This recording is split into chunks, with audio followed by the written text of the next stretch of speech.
Vegas hospital room that I call the jerk-off closet with my dick in my hand. And the only thing that I can think about is a Cobb Salad. You heard me right. I was masturbating in Sin City, and the only thing on my mind was a fucking Cobb Salad. This was 2006, and my wife and I were going through our 5th try at in vitro fertilization. And that was at the end of 9 years of battling to start our family.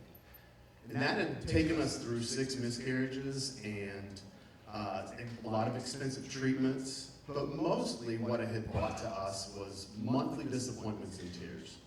I mean, it was really like living with our own time bomb that would go off at the end of every single cycle. It was torture. It was pure emotional torture. And I had been willing to give up for quite some time. But my wife, she had this way of getting me to say yes to whatever the next round of treatment is. I mean, she can be pretty convincing. She always gets me to do what she wants. And she would be the one that would not only have to go through the emotional torture, but the physical torture as well. Because when you do a cycle of in vitro, I would have to give my wife over 100 shots just to get her ready for the procedure. And so the next part of our journey took us out to Las Vegas, and we're at the clinic in the hospital room, and the doctors are about to lead my wife away for surgery, and that's when they're going to take the eggs from her. And during the same time, I'm going to be doing my part, which is giving my sperm, which means jerking off. So life's not exactly fair. So my wife, knowing what this one little part of that was mine in this journey, she told me, she said, you look at whatever, you think about whatever, you do whatever you have to do, just get the job done.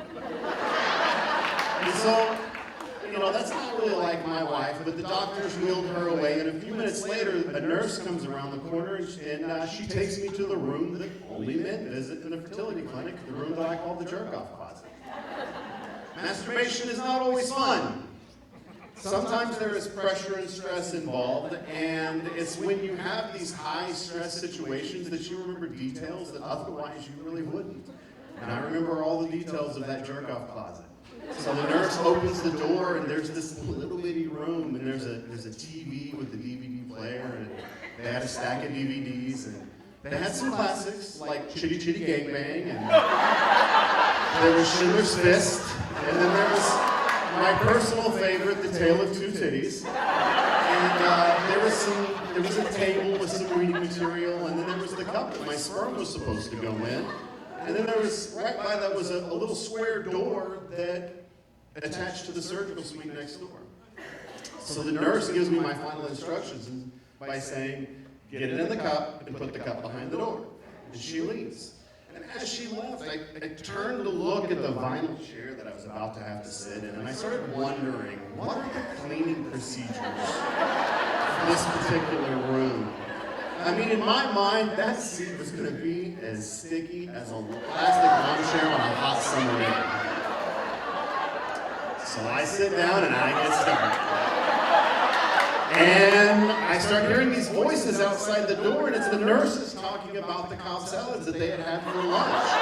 And I could hear every word that they were saying because the Cobb Salad, or because the door, was really nothing more than just like this heavily starched sheet. Every single sound that they were making was coming through loud and clear. I was struggling.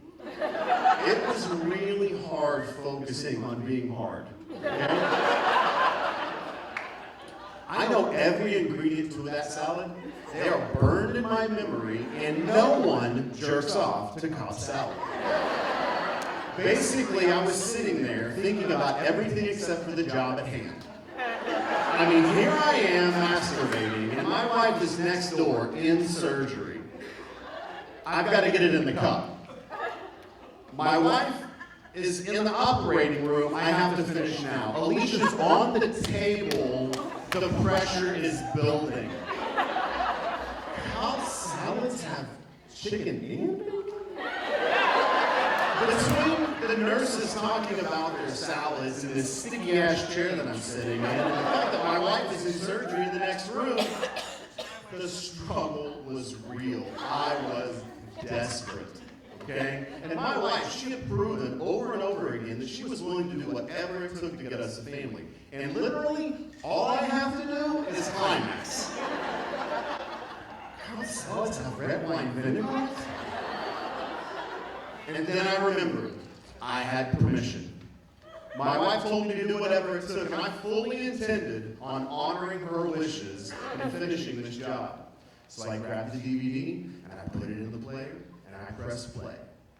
And I started to try to distract myself from the salad conversation. Rope for cheese, what the fuck is that? And then finally, I distracted myself long enough from the salad conversation with the tale of two titties. And I learned that day that there are a lot of things you can do with a nice set of tits until finally, yes! I got it in the cup.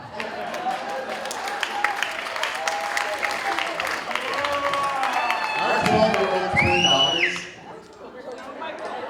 12-year-old twin daughters came from that event.